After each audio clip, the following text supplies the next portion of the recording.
save it all. We could. Yes, I know. Say you wanna change the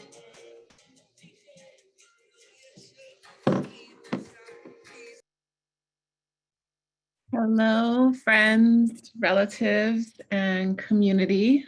Welcome to this call and to our virtual space. We're so glad you've taken time out of your day or night, wherever you are in the world, to join us for this important conversation about fire resilient strategies and Indigenous fire ecology, which is something that I know is on a lot of our minds these days, particularly for those of us who live in areas that have been hit hard by wildfires in recent years. My name is Kahea Pacheco, and I'm a co-director here at WIA, and I'm very happy to be here with you today and with our guest, who I'll introduce very shortly. But before we jump in, just a few notes about caring for our virtual space today. So here on Zoom, we have things set so that everyone is muted upon entry. If you have a question or a comment, please be sure you're using the chat function to let us know, as our team will be monitoring it. I'll likely be looking over at our chat periodically. Well, I might be looking at our chat periodically, but we will also have a Q&A session toward the end of our call, and I'll either read some questions from that chat at the time, or we'll invite you to unmute yourself so you can ask your question then. If we do invite you to unmute yourself, please then mute yourself once again after your question, but no worries if you forget, as our team will also mute you with aloha, as I like to say. And finally, if you need any technical assistance, please let us know in the chat box, and our team, our tech manager, will reply to you directly. For those of you who are new to our community, welcome. A little background on us. Women's Earth Alliance is a 15-year global initiative that trains, resources, and catalyzes grassroots women's networks to protect our environment and build healthy, safe, and just communities now and into the future. Since 2006, WIA has worked at the intersection of women's rights and the environment, creating programming serving grassroots leaders around key environmental themes of climate change, water, agriculture, land protection, and energy. In partnership with both national and global organizations and networks, WIA co-designed capacity building trainings where women leaders access technology, financing, mentorship, and a global alliance. And we are very proud and humbled to say that over the last decade and a half of our programs, more than 10 million people in 22 countries have implemented environmental solutions across sub-Saharan Africa, South Asia, the Americas, and Indonesia. And at our heart, we're a global alliance, and we're really excited to have you all with us. While we are gathering virtually today, and while we have a global team located around the world, I want to acknowledge that our organization and many of our team members, myself included, are in what is currently known as Berkeley, California, but what is also known as Huichin, the ancestral and unceded land of the Chochenyo-speaking Ohlone people. And I want to thank our Ohlone relatives for allowing us to call this place home. We recognize that we are on stolen land, and we as an organization, as community members, have a responsibility to do all that we can to be good guests of this land and its original stewards. And while land acknowledgements are an important first step, they must also be always followed up with action. At WIA, we take action by naming the ongoing and normalized colonization of Indigenous lands, by speaking the original name of this land, Huichin, by collaborating with local Ohlone leaders like Karina Gold, the spokesperson for the Confederated Villages of Lejeune Ohlone, who is a designer and facilitator in our US Grassroots Accelerator, and through our Shumi Land Tax, which supports our colleagues at Sigorte Land Trust as they do the important work of rematriating their lands. So thank you for being a part of this shared vision of our alliance, in which our future is not only thriving and sustainable, but just. Today's event is part of our ongoing World Weavers Salon series. This is a series of events created to connect you directly with the work, issues, and actions that are happening on the ground. To that end, they are designed to be action-oriented. So not only will you hear informative and inspiring stories from leaders around the world and learn about the issues they're facing, but also how you can be a part of the solution. Over the next hour, you'll learn more about fire resilient strategies and Indigenous fire ecology. In a minute, I'll offer just a bit of background and framing for our conversation. Then we're honored to have with us Native ecologist Eddie Redbird Willie, who will share more of his expertise and knowledge on this topic. After that, we'll have some time for questions before we wrap up. And after this call, you'll also receive a recording of it with all the ways that you can take action that we'll go over on this call. So keep an eye out for that. Sound good? Yeah, great. Okay, before diving into this very rich presentation and conversation, I wanted to take a minute to share some recent developments in terms of fire resilience, at least here in California, where more than 2 million acres have burned in wildfires this year alone. So last month, the UN's Intergovernmental Panel on Climate Change, or IPCC, released a report detailing that human-led climate change has made extreme heat waves and droughts, among other things, more likely. It also noted that droughts are happening up to 70% more frequently than before. On the heels of that, last week, California Governor Gavin Newsom announced the environmental goals of California's $100 billion comeback plan, which focuses on some of California's greatest challenges. These goals make up what he announced is a $15 billion climate package, the largest in American history. Under this climate package, the largest portion, $5.2 billion, I believe, will go to funding for emergency drought relief projects and to expand the state's water supplies amid California's historic drought. $1.5 billion will go towards preventing wildfire risk in forests, clearing brush and dead trees that could ignite. And $3.7 billion will go towards addressing climate change risks in the state, including investing in projects that will mitigate extreme heat, like urban greening projects, and that grapple with the threat of sea level rise. And I know that this potentially brings a lot of hope to communities who have been devastated by fires. I also know that there's some controversy around it, as several key environmental bills are still awaiting his signature. And I'm also curious about where, if at all, traditional ecological knowledge and fire ecology can come alongside these investments to create real and powerful change and safety for communities. And perhaps that's something that we will touch on today. So with that, I am thrilled to pass things over to our guest speaker today, Redbird Willie. Redbird is a native ecologist with many years experience teaching traditional ecological knowledge, fire ecology, permaculture, and ancestral skills to people of all ages. As an artist, he has in recent years been a core organizer of the annual Buckeye Gathering, gathering in support of ancestral arts. Redbird has also been an adjunct instructor for Weaving Earth and the land steward for Cultural Conservancy, and is the illustrator of a recently published children's book, Adventures of Two Coast Miwok Children. Today, he'll be touching on basic fire ecology, California fire history, practices that helped his Indigenous stewards and the Indigenous ancestors steward the land, and give some actions that we can take as a community to help contribute solutions to the current climate. So with that, I am really, really honored to have you with us, and I'm going to pass things over to you, Redbird. Okay, hello everybody. Thanks for coming to this talk. I guess that was a good introduction. I don't have to say much more about that. So I'll just jump right into it. When I became involved in this area or this subject, I was wanting to become a basket weaver, a native California basket weaver, and I wanted to learn about our traditional basketry. The tribe that I am, especially the Pomo, which is the one I relate to the most, we were known as really master basket weavers, and I wanted to learn that. I wanted to teach my children and stuff. So then in order to do that, I had to learn about taking care of the plants, and that just snowballed into taking care of the environment, learning about ecosystems and stuff, because the Pomo people, they made the best baskets. But one of the reasons they were making the best baskets is because they were able to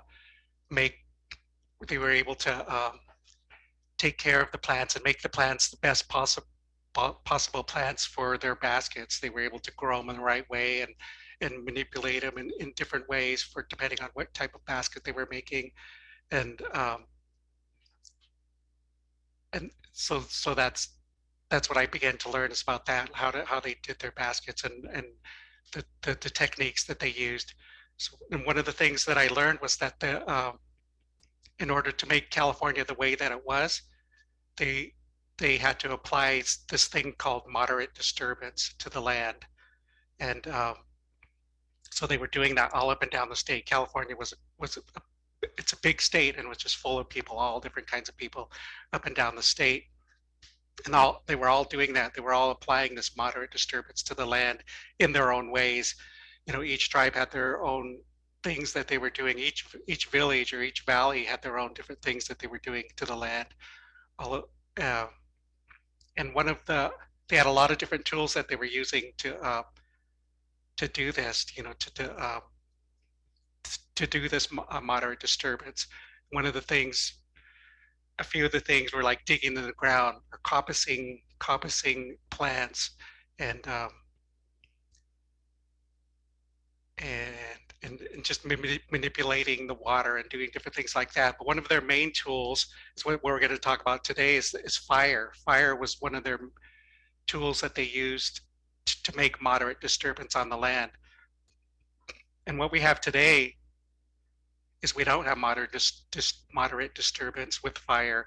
It's extreme critical disturbance. So what we need to figure out is how can we make fire be that moderate disturbance again. That's our goal these days. And so let's look at that first slide. I have a series of slides to look at. We're going to talk about them. Okay. It's showing up funny on my. Okay. All right. So we all recognize this picture. Most of us recognize where this is, what this picture is. It's a picture of Yosemite before modern times. It was an artist that went to Yosemite in the late 1800s, and he saw how it was, and he painted it. This is the picture that he painted, and so this is an example of what people were seeing when they first came to California. And one of the most common comments that different first arrivals were doing when they got here was talking about how park-like everything looked. Everywhere they went in California, it seemed so park-like, you know, wide open and diversity, flowers and all kinds of plants everywhere, and mixed deciduous forests. And uh, another important thing that they were seeing were these age-old legacy trees, these historic trees, just scattered around and placed seemingly really strategically all around the landscape, and with a lot of space around them, and so they could be as healthy as possible. And you can see that here in this picture, you know, just this one oak in the foreground. It's just out by itself, and looking real happy, and probably producing a large amount of acorns. That one acorn tree, and there's several in this picture. So that's what the picture was when people first came to California. That's what they were seeing everywhere they went. And it wasn't. I just like to show this example because this is a really clear picture of it. But it was everywhere up and down the state. Like here in my territory, I live in Sonoma County, and there's records of people coming to Sonoma County, and they're like going up the trail and going from one town to the other. They were small towns then, and what they were seeing was one of the accounts is of somebody driving from like Petaluma to Santa Rosa, something like that, and what they were seeing were hillside after hillside filled with flowers, and they were one flower. Like they would go for a mile or miles just seeing one flower covering the hillside, like poppies, for instance, or clarkias, or then that would gradually fade into clarkias, and then there would be miles and miles of clarkias. And so that's what the people were seeing here. And one of the assumptions during all of that was that California was magically or divinely made in this way, and it had nothing to do with the Indians. The Indians were just here taking advantage of that situation, the way California was. But then let's go to the next picture now. And so this is Yosemite now. The days after certain things happened, and one of those certain big things happened, and one of those big things that happened was the natives were taken out of the picture. So this is what Yosemite looks like in that case, with the natives taken out of the picture, and a lot of other things too that had happened. So on the surface, when most people look at this picture, it's kind of like one of those postcard pictures that they sell in the Yosemite Valley. But it's such a big difference from the previous picture. There's if a native person came and a native person from that valley came and looked at this picture today of what Yosemite looks like, they would be so sad and taken aback, and they would say, what's going on here? Why are you not taking care of Yosemite anymore? You're just letting it be like this. And in fact, there was a woman who was taken out of the valley when colonization happened. They were brutally removed from the land, and this one woman was removed as a young girl, and she came back when she was an elderly woman, in her 70s or 80s. She ended up coming back to Yosemite after all the changes, and that's what she was saying. She couldn't speak English very well, but she was saying too bushy, too bushy. And she was sad to see this, to see the situation that it had come to. So what's happening here is the main difference of care that's happening is there were no more fires in Yosemite. So in the previous picture, where it's all wide open, that's when fires were happening. And then this is when the second picture is the um, what happens when there's no fire. So the aggressive plants move in and take over. And I hesitate to say invasives, because the invasives has a whole different meaning in mainstream culture. Um, it's the brainwashing that we get from Monsanto that plants are invasive. Um, so there's aggressive plants that happen that move in, and they're not necessarily from far away. Like, the assumption is that invasives are coming from far away and taking over. But we had those same plants here already, but we took care of them, and we kept them in check and kept everything in balance through our moderate disturbance techniques. So here, like one of the main trees here is a Douglas fir, which is native, and it's just, but when you don't monitor it and keep it in check, this is what it does. It takes over and it changes the whole ecosystem. It causes the succession of things to happen, which affects everything. It takes water, uses up water, takes up nutrients, and it pushes out the other plants. So that's why we need fires to help with that. But we've dug ourselves in such a big hole, over the last hundreds or so years, that we can't just go back to what we were doing before. It would be too hard, because there's so many things that we have to do to fix it, to get to that, to get it back to that point. And we'll be talking about some of those actions later, what we can do. It's not hopeless. It seems hopeless, but there's things to do. There's actions to take. There's always actions to take. I forget what the next slide is, but let's go to the next slide, see what it is. Okay, so one of the things that we have to learn about in all of this is what is fire? What is fire? What's happening here in California? California has a ecology that includes a lot of fire. Or I like to say there's fire and water that's happening in California. Um, usually fire, usually water, not so much now, but normally in the winter or on certain winters, we get a lot of rain, a lot of water on the land, and then that creates all of this biomass that grows and all over the place. The hills are green and they're just covered with plants.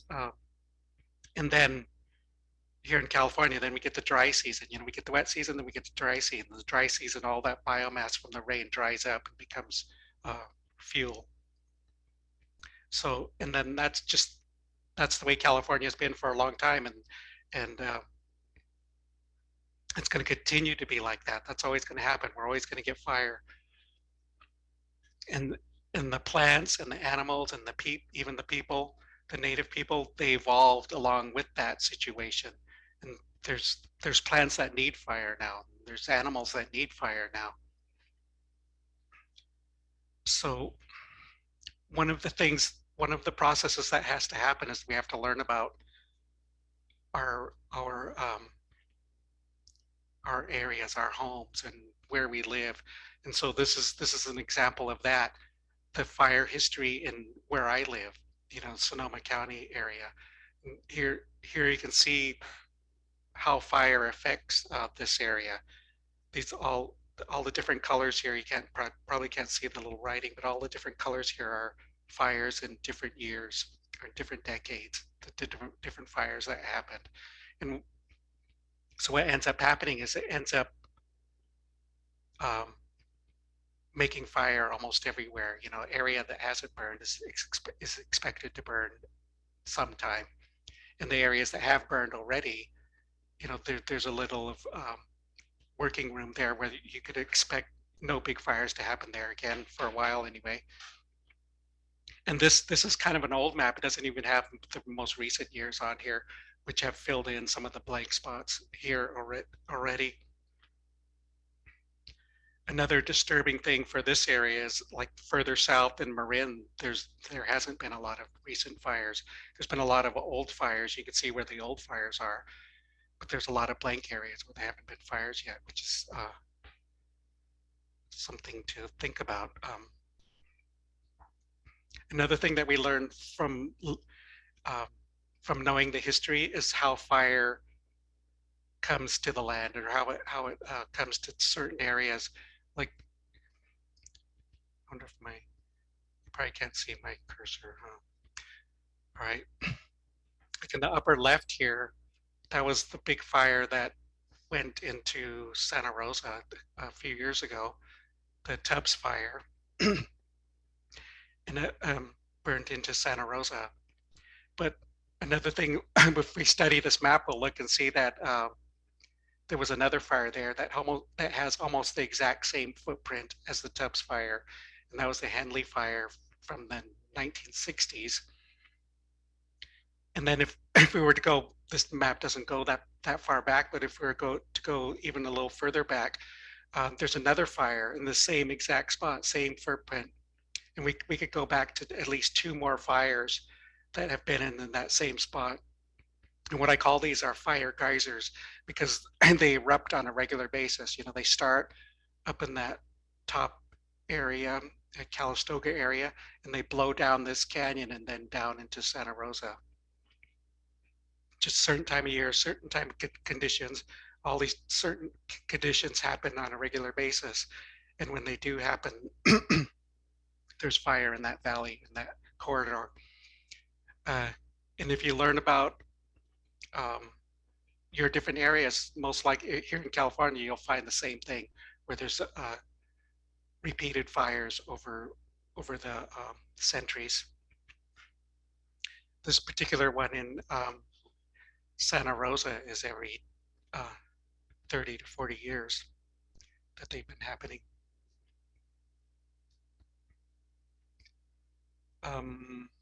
Maybe I should answer some questions. Anybody have any questions yet?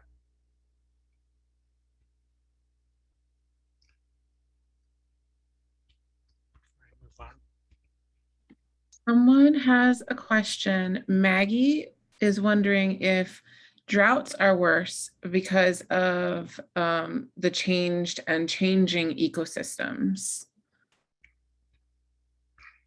Um, I'd like to say yes if I'm, like pushing my agenda about environmental action. But when you look at this story, when you look at the like this map, for instance, each one of those fires went the same distance and were at the same intensity. So it's hard to blame that on climate change if it's been happening for at least 100 years. This fire has been happening, burning just as hot and just as far each time. Um, but but it has to make a difference. It has to have some type of effect.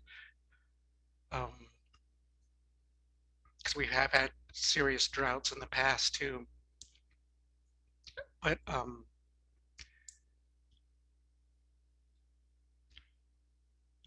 uh, I don't know. I can't really answer that. It's a hard question to answer. Yeah. Whether how Uh, much effect it has. I guess there's some effect, but just trying to decide how much is hard. yeah. And you had mentioned a bit about kind of the invasive species or like, and I'm curious about, non-native or aggressive plants. Today, are they accelerating the fires we're experiencing? The fact that they're not, or is it just that the land isn't being stewarded in a way, in the best way? So it's not necessarily these, quote unquote, invasive or like non-native plants, but it's just the environment that they're in that's not being cared for, that's helping to accelerate the fires we're experiencing. I think there are cases of the immigrant plants, is what I call them, where they're burning more extensively. I know that's the case in grasses, like the immigrant grasses. They're burning a lot more um, seriously in the more recent fires. But it's hard to tell. There's so many negative factors affecting everything. It's hard to tell which one's the worst. And then there's all the dead trees in the mountains, like they're just ready to go from the beetles and the drought and sudden oak is making more fuel. Sudden oak death. There's just all these things affecting it, affecting our current situation. We do have a few more questions, but I also want to make sure that you have Okay, I'll keep all the going. time you need to go through your all Okay, the rest of it. let's go to the next slide. All right. So I think it's um, pretty clear that we need to burn. I don't know if anybody ever argues against doing prescribed burning. So I don't think I have to convince everybody. Um, but here's some of the goals, and we could go through each one of these if we wanted to. And there's a lot to talk about with all these different things. But and this is just a sampling of what would happen if we were doing our prescribed burning. And prescribed burning is is is not that intense. We have the big uh, catastrophic conflagrations that happen, and that's a whole different thing. We're not talking about that, but we're just talking about our little, backyard field or meadow that we set on fire, and it's small and doesn't make all that much smoke, and it's all under control, done at the right time of year, done in the right place in the right time, and done with experienced people.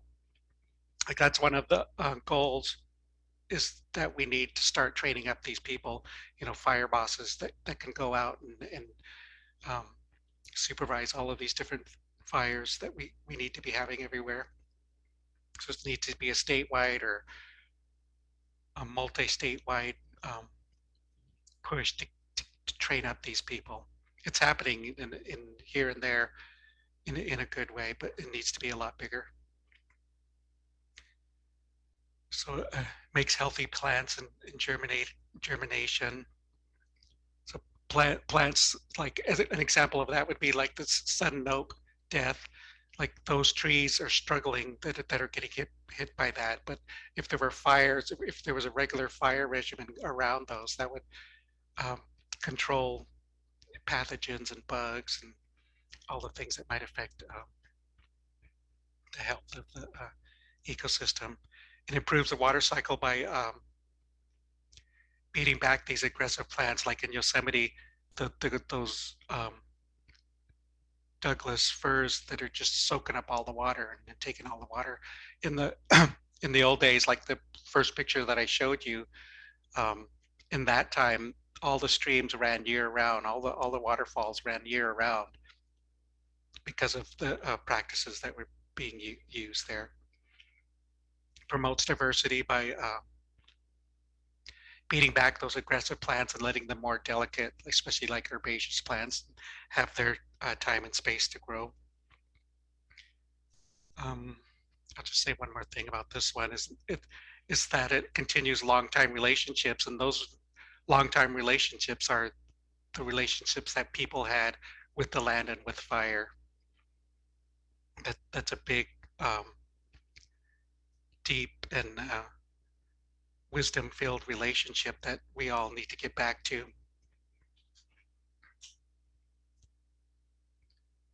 And one of the things, another thing that we need to do is we need to raise up the voices of Indigenous people that still know all of this and are still practicing these practices. They're around. They're scattered around California, working where they can and doing fires when and where they can.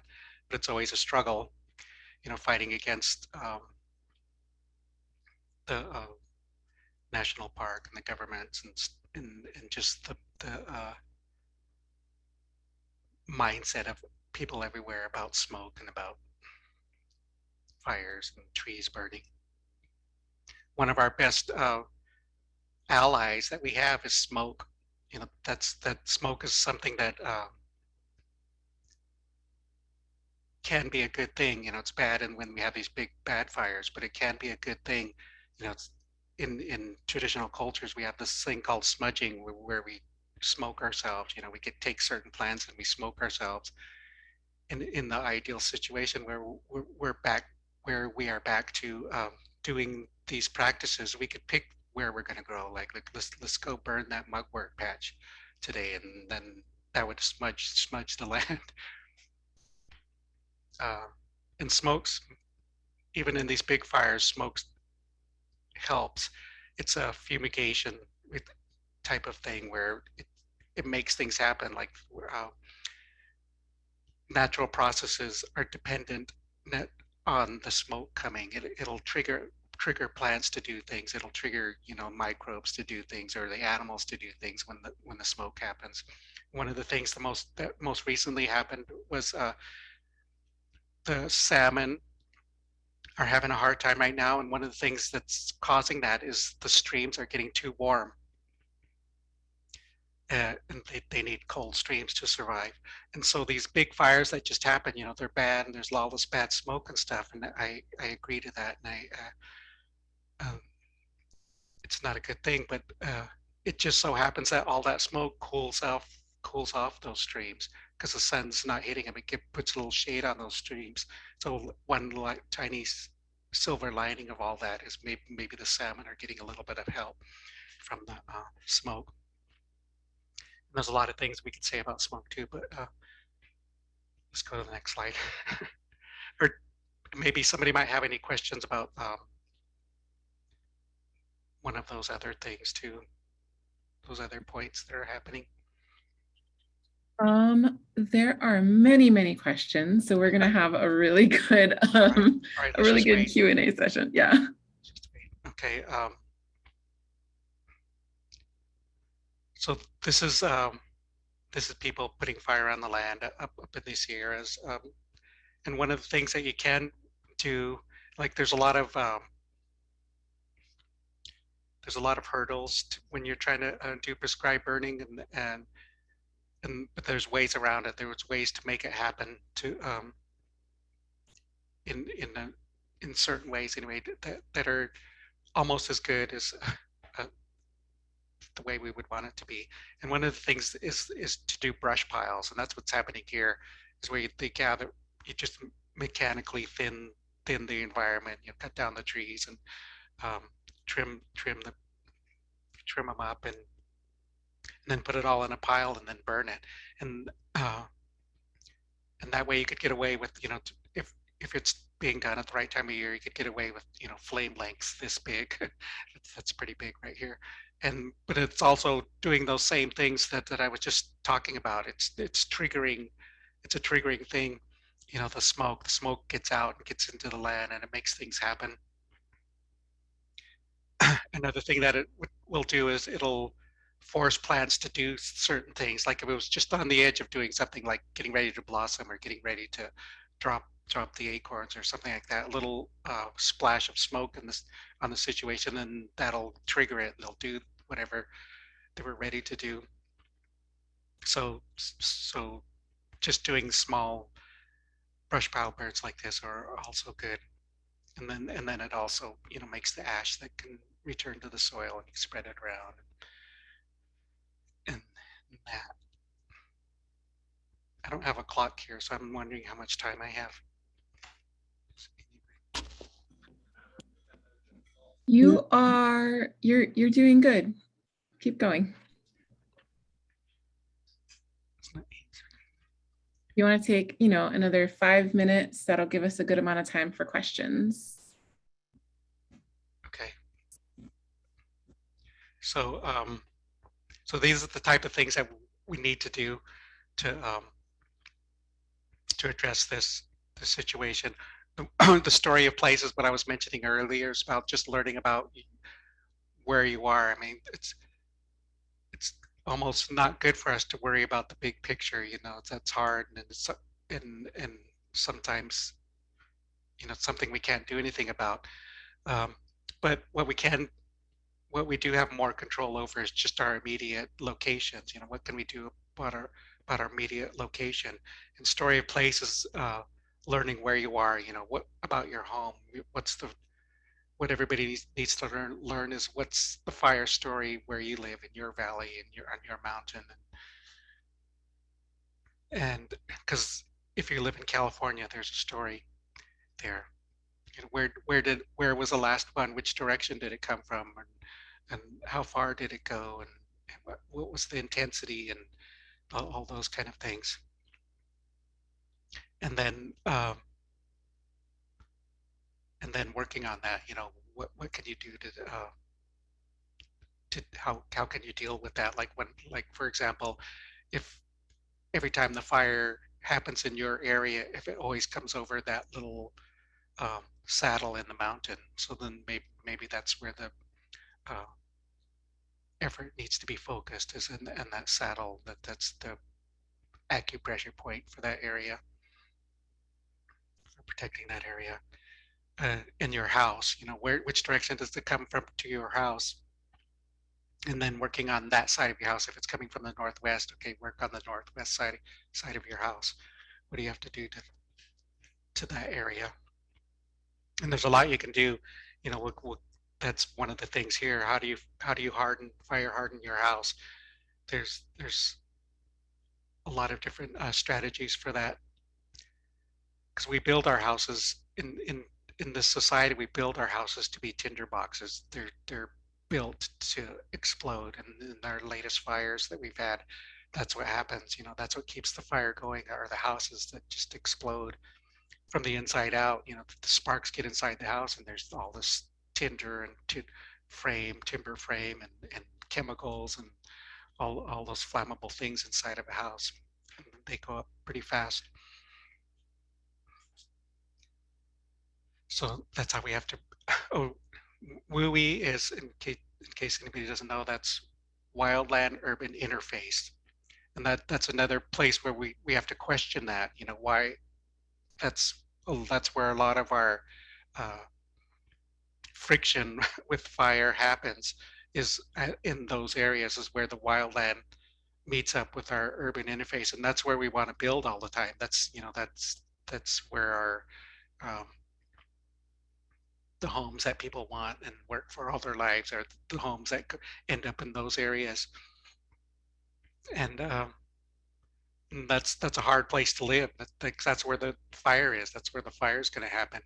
And we've seen some good examples of that in more recent times, especially here in Santa Rosa. There was a whole neighborhood that was in that zone. And that whole neighborhood got wiped out. So we have to question that, that whole idea of building our houses here. Is that a good idea? To build our houses in those places.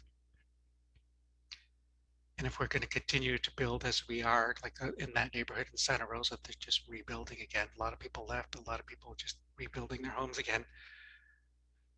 So if we are going to do that, we have to build those fire resilient homes and landscapes.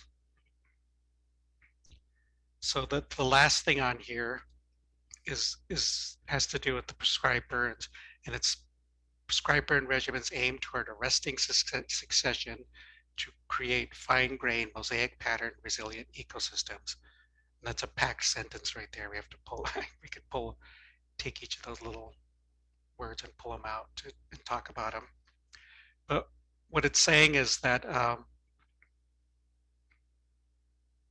we have to work at a small scale and do burns all over the place that are at different stages, like burn here 1 year, burn there 1 year, or burn there in the spring, burn there in the fall. So that there's all these different stages of cared burning going on, which creates diversity and creates resilience when you do that.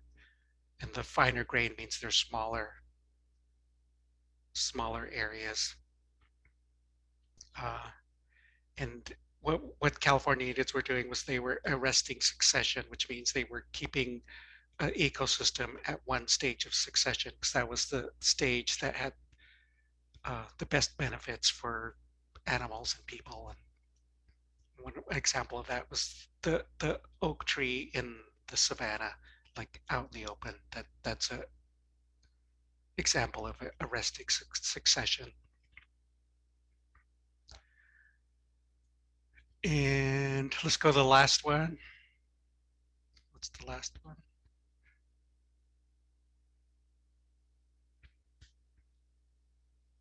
It's a video.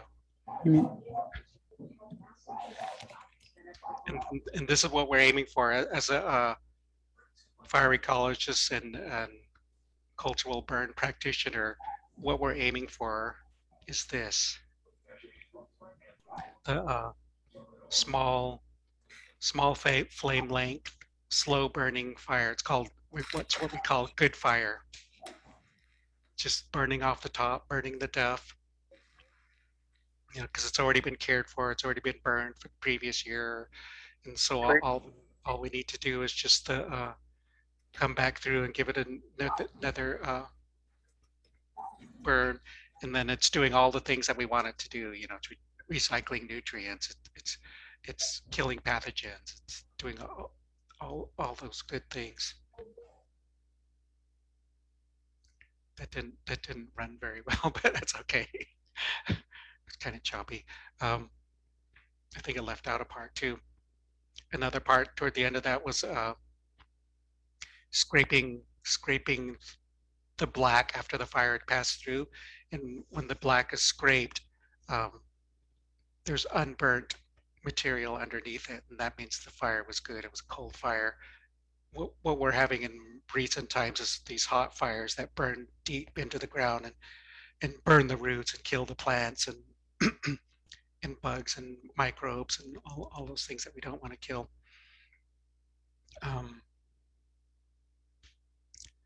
So, okay, that's it in a nutshell. Thank you so much, Redbird, for sharing so many years of experience with us. We have a lot of questions, so I want to go ahead and open the floor up for them. I have a bunch of the questions kind of as they came in, so I'm just going to start going through them. And I know you talked about, Terry Simons Butcher has a question. How did Indigenous peoples control their burns? What techniques were used to protect areas or plants they wanted to protect? Okay, well, um, it was all based on years and years of practice, so that in the end, or once that was all started in motion, it was pretty easy because there would just be, like this one patch that needed to be burned because all the other patches around it had already been burned the previous year. So then there would just be this one area. Okay, let's burn that, and then once that was burned, then okay, back to the first one that we burned, 5 years ago. Back to that one, let's burn that one. But it's such a detailed and big um, knowledge base, this whole fire thing that we have to learn. Because there's each valley is going to have its own story and its own way of doing things, and so that's why people have to learn um, their own area. Um, and just some small examples of things that affect how we burn is the time of year. Uh, certain things will be better burned at a certain time of year because if you wait, it'll be the fire will be too big or whatever. And then another thing is or another thing that affects time of year is like the wind. Where's the wind? Like in the springtime, maybe there's no wind there, maybe there is wind there. So you think about all those kind of things, and you think about the the the dampness and the humidity. If it's too dry and too windy, you don't want to have a fire there. Um, or in when was the last rain? Another thing that affects things. Uh, or and one thing that you would not want to do, and here in in California, is you probably would not want to burn in October. Just stay away from October. Everybody should just not burn there, because that's just when all of our big fires happen. Because that's when the hot winds come. Everything's dry, and the humidity's low, and then we get this hot, dry wind. That's just a recipe for disaster. So late winter, there's a lot of things to talk about how, when and how and where. And is that those suggestions? I'm assuming one of the questions from Jennifer Rain Crosby is, do you have suggestions for how to burn brush piles without burning too deep? So making sure it's one of those cold fires instead of the hot fires like you were talking about in the video. Do you have any thoughts on that or suggestions for that? Well, sometimes you just have to sacrifice areas because if you're going to do a brush pile, it's going to be hot. I mean, maybe you could stack that onto some other function that you want to do. For example, you have an area where you don't want things to grow. Uh, I don't know, in your driveway or out in the field or something, and then you do a brush pile on that spot, and then nothing will grow there for a while. Okay. Yeah, you Yeah. just have to. And then Rebecca Bryson had a question about your previous slide, the what's next. The last bullet point on there was listening to nature. And she'd just love for you to kind of talk more about that, about what you mean for that. That's a whole nother slideshow. Each one of those points is kind of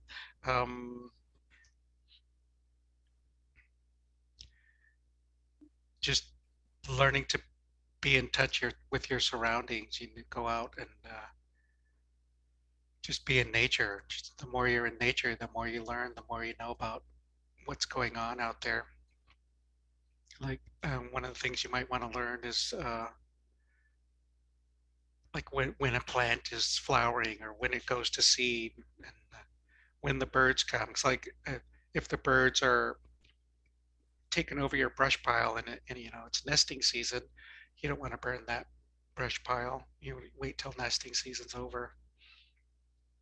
Um, there's a lifetime of knowledge to learn from nature, of how to uh, work with nature, more than a lifetime.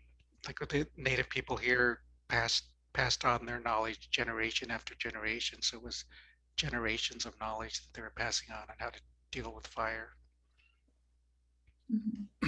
So it's really just kind of that holistic ecosystem approach, like one, learn about all the different aspects, start to pay attention to all the different aspects of what's going on in the environment and how one connects to another so that your action doesn't necessarily cause harm to another part of the ecosystem.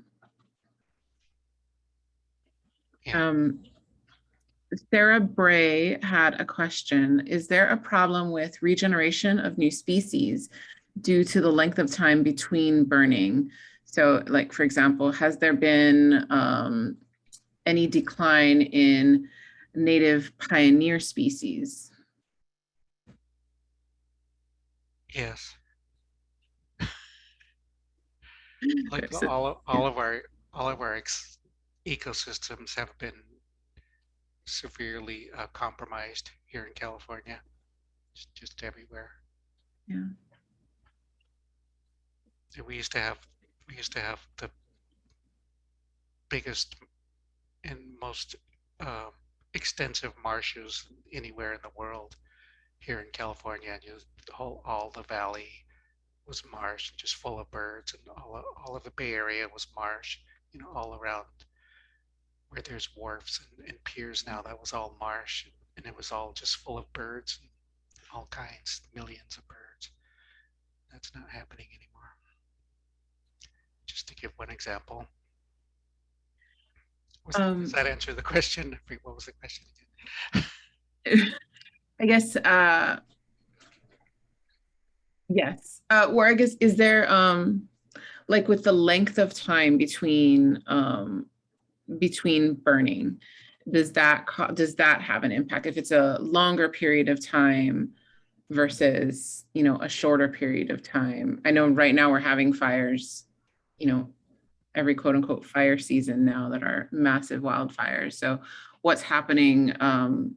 Is that preventing or is that promoting species regeneration, especially the kinds of fires we're having now versus the kind of fires that Indigenous people would do the prescribed burns?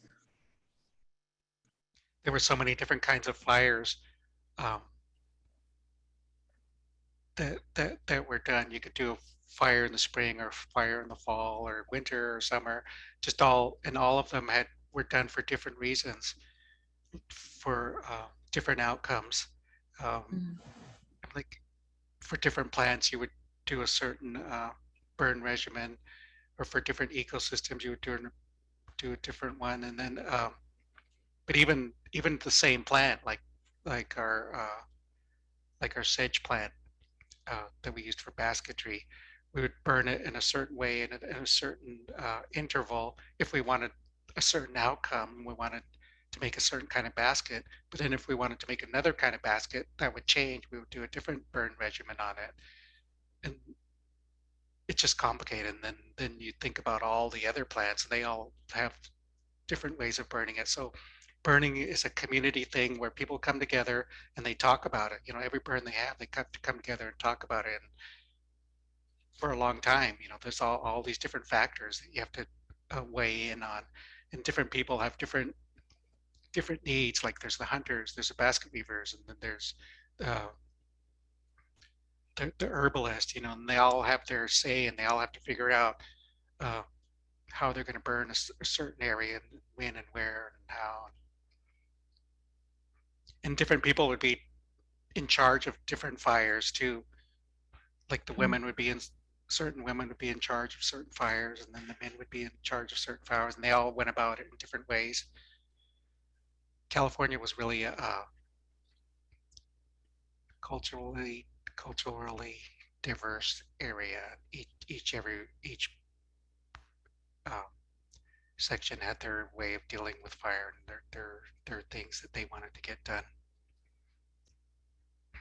Um, Let me see. Kelly Ronchi had a question about whether you think it's recommended that people should try to do their own like burns like around their properties No, or brush piles. No, get the experts. yeah. Yeah. Uh, um, I'm not telling anybody. I should probably say that right here at the top. I'm not telling anybody to go out and burn right now. Nobody here should do that. How can I think folks? Yeah. one of the things this whole talk about is that there's so much knowledge involved and so much experience involved in this and how to go about it. We're just getting just a little taste of that, um, what it takes to do that, what it takes to be a burn boss or a fire ecologist. Are there places or organizations or more folks like you that people can reach out to, especially folks who have, like who have large properties or anything and want to get involved with helping to steward these lands and getting the experts and those with all this knowledge in? Are there places people can go and reach out to? Yeah, there's books about it that you can read about. One book that everybody uses is Tending the Wild by Kat Anderson. That's a good one. And there's more. And also there's different organizations, I'll just name a few, that are actively teaching and, and applying fire to the land. Um, there's a group that just started, Terra, Tribal Eco Restoration up in Lake County. And then there's the TREX program, which has been going for a while, TREX, maybe it's TREXX. And that they're a program that teaches people how to be fire bosses. They go all over, do fires. They're up in at the mouth of the Klamath in Yurok and Hoopa area. I think that's usually where they work, but I think they go all over. And then here in Sonoma County, there's a group called Fire Forward, and they've been pretty active teaching and putting black on the land, as they say. Awesome. Thank you so much. And we'll try and put some, if we can find those links, we'll try and put them in the chat for folks. Araceli had a question. There are a lot of restrictions in California, and I was wondering how Native people work with or go around such burning restrictions that the government puts in place, if they do, and how. It's been a big battle still, and it's still happening. Like Native people have been struggling with this for a long time. They used to get arrested for starting fires. It was illegal for Indians to do fires for a long time. But a lot of people have just kept doing it. You know, there's people up in the mountains that have never stopped burning. They have their own land and they do it there. Yeah, it's a struggle. It's a constant fight, and just like me getting out here and educating people and telling people what's going on or what the struggle is. That's just where we are right now to try to figure it out. But there are people like in the national parks or in the Forest Service who are open to it and have done things, and there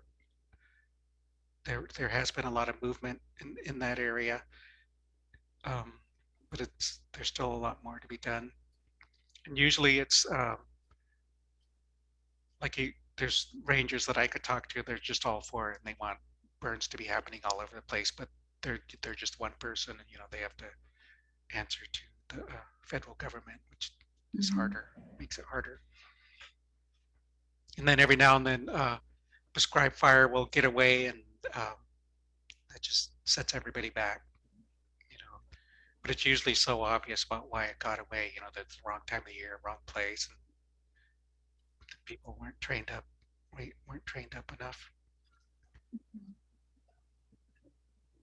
enough. Christopher Phillip wonders, where do you now see as greatest priority areas for Indigenous forest management practices to operate? And aside from not doing enough flammable debris removal, are there other particular areas most in need of smarter remediation?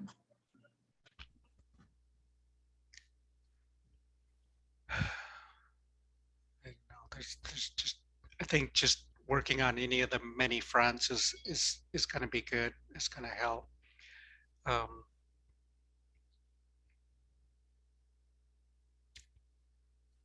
I think just on the local boots on the ground level, just doing, we've dug ourselves in such a big hole as far as fuel load, just getting rid of the fuel load wherever you can, however you can, just people going out and creating brush piles and trimming trees down. One of the things that really needs to happen among the millions of trees out there is they're the dead branches that are lower on the tree, taking those down. They call it the fire ladder because that's how fires get up into the trees, as they go up the fire ladder of these dead branches that are lower.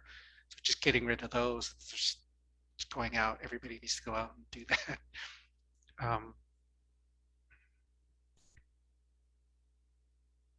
And just spreading the education of that is also helpful. Um,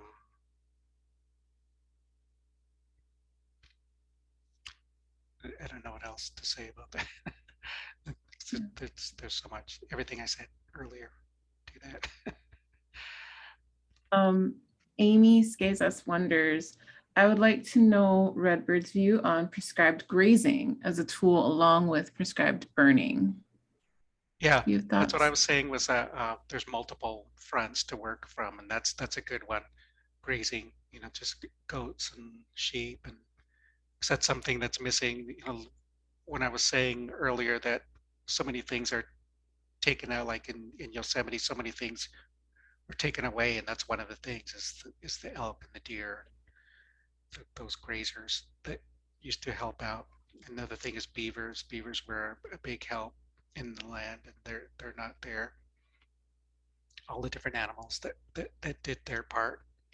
We have to pick up the slack for them, all of them. Um, so yeah, grazing is definitely one of them. And taking down trees, taking down dead and dying trees, thinning out forests. All of our forests are way too thick. Um, uh, Juliet Adak is wondering, how do we talk today to farmers about fire ecology? And I would actually maybe also expand that to be, how do we talk to, what can we do to help kind of advance these kinds of techniques, Indigenous fire ecology and stewardship of lands, talking to park service or government, like what is it that can be done? And then definitely Juliet's question about specifically talking to farmers about fire ecology. Uh, yeah, that's a good one. Um, and that is happening, and there are farmers here and there that are aware of that and are doing different things. Or just the whole movement about regenerative farming with in the what do they call that with the cattle too? Regenerative animal husbandry, and that's where they use the cattle and make them act like elk herds or deer herds, where they don't just keep them in one place and they just totally decimate the landscape, but they move them around like the old herds do, and that ends up being regenerative rather than destructive. So there are farmers that are doing that and pushing that type of lifestyle or that type of farming and ranching. So they definitely are for it. And then one of the things you could do if you're talking to farmers is to point that out, that there are these resources and these people that are teaching how to do that and practicing those practices. In all of these things, there's there's movement all up and down all around, uh, in all these different areas and on all these different fronts, but there just needs to be more of all of that, all of the same everywhere. California is so big, and there's so many people, so many trees, and so many un, um, fire fuel loaded lands everywhere. And speaking of that, Jessica Roan is wondering, for the scale of fuels removal needed today, what would be like a recommended best way to handle that material? Would it be to chip and leave, to burn, biofuels? Like what would be a good way of dealing with those fuel removal? Everything, we need all of that. It's going to take all of that. Uh, no one thing's going to be able to fix it. We just need to work on it in all those different ways. And then just sorry to say, but those big fires are going to help too. I mean, they're going to keep happening, and they're going to keep, if we don't take care of it, they're going to take care of it, and they're just going to continue taking care of it. We're going to keep getting those big fires. But another thing is that people tend to get, or they have like a breath of relief after there's fires. Oh, we don't have to worry about it anymore. But it's just the opposite. And when there is a big fire, that's the time to step forward and keep it going. You know, after a big fire, there's going to be a need for more fires, but they don't need to be big fires anymore. They could be smaller fires if we just get on it right away.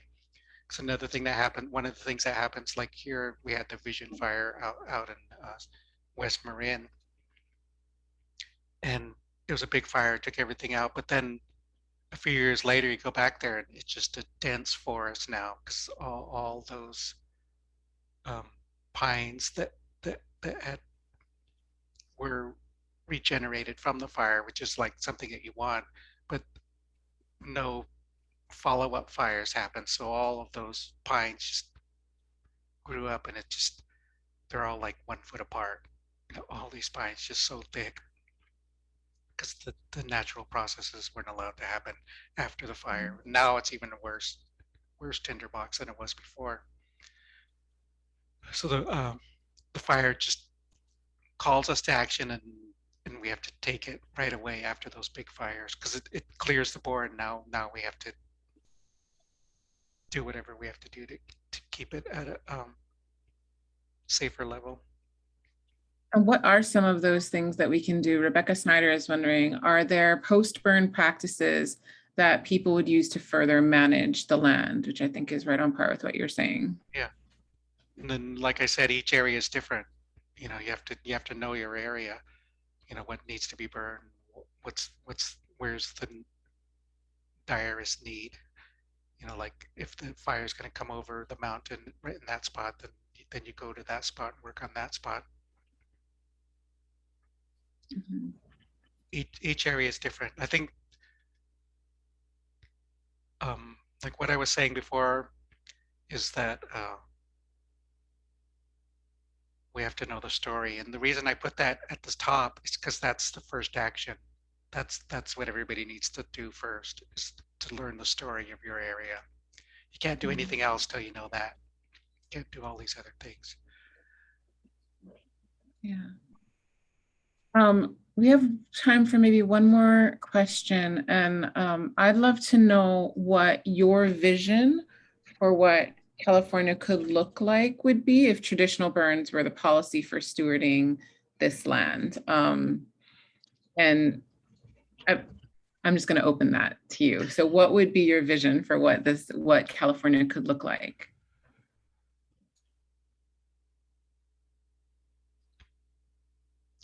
Everybody working in local based stewardship pods, uh, listening to native people, working in tandem with local and state governments, and doing small surgical fires